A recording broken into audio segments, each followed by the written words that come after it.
Frozen shoulder, which is also known as adhesive capsulitis, is when your shoulder capsule, read that as the saran wrap that goes over and over that keeps your shoulder joints snug and tight. A specific area where the saran wrap went around twice, maybe a couple times, the front part, your front part of the capsule is tight, but specifically your coracohumeral ligament, which goes from the coracoid process across to the humerus, gets thickened like a check rein ligament. So those tissues on the front part of your shoulder, which is called your anterior, which is front, posterior is back, your anterior shoulder becomes exceptionally tight. And it's not tight in terms of muscles, it's fascial, it's connective tissue, and there's two types. There's primary and secondary. Primary comes on if there is a hormonal shift or something weird within the body. Think diabetes, thyroid dysfunction, perimenopause. It can happen in men and women, but it is more likely perimenopause, menopause, postmenopause when there's a significant drop in hormones. Remember, estrogen helps us broker inflammation, and estrogen also helps our joints. Secondary frozen shoulder is when there's an underlying issue such as rotator cuff tear, a labral tear, something happened orthopedically that caused you to stop moving your shoulder. So sometimes frozen shoulder can happen after somebody's had surgery. So there's a chemical and a mechanical reason. Now, what you're talking about here, I currently have spasms in my shoulder, back, up my neck, could be something else. Could be your upper trap, your middle trap, your levator scapula. So you may have what we call reflexive guarding, meaning your muscles love you so much that maybe it's protecting the nervous system. So your body prioritizes your brain, your spinal cord, and your nerves more than your muscles. It is willing to have your muscles spaz out, cause pain and massive issues, then hurt the nerves.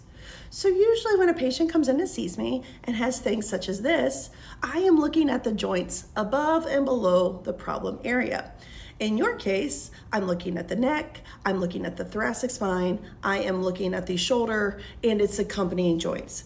AC, SC joint, scapulothoracic. So there are many reasons you could be having this particular pain.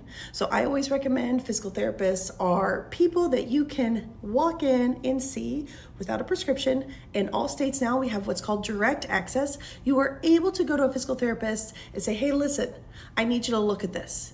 And with the physical therapist having a doctorate, they can then say, you know what, I need you to go back to your primary care doc. I need you to see an ortho doc, that they will be screening you for whatever is wrong, because I don't want you suffering. See, pain is not a foreshadowing of what's to come. Pain is what is. So that pain is telling us something is happening at some structure nearby your muscles, and it's asking for help. If something doesn't go away within like a week, this is when I tell my patients, hey, you need to pick up the phone, you need to be calling me. When injuries happen, there is an inflammation process that starts. So the first 2 days of any injury are the primary yuck, nothing, you deal with it.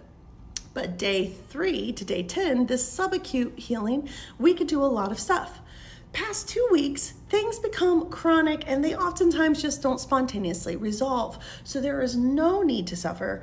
I would recommend you find out why it's happening so you can find some help to fix whatever root cause this is. Could it be frozen shoulder? Yes, but it doesn't sound like it. Frozen shoulder is people will wake up and they can't lift their arm, and it's a sharp, stabbing pain. People will say it's the worst pain they've ever had in their life. And it becomes so bad, you literally cannot reach behind. You can barely wash your hair. There are videos of me doing frozen shoulder exercises. I don't have frozen shoulder. And one of the funny things is I was trying to limit my motion, but I didn't limit it enough. And people were like, that's too much motion. That is, yes, because I don't have frozen shoulder. If your shoulder is so exquisitely tight and tender and painful and you can't raise it up and it's just lightning pain, could be frozen shoulder. You may have something else.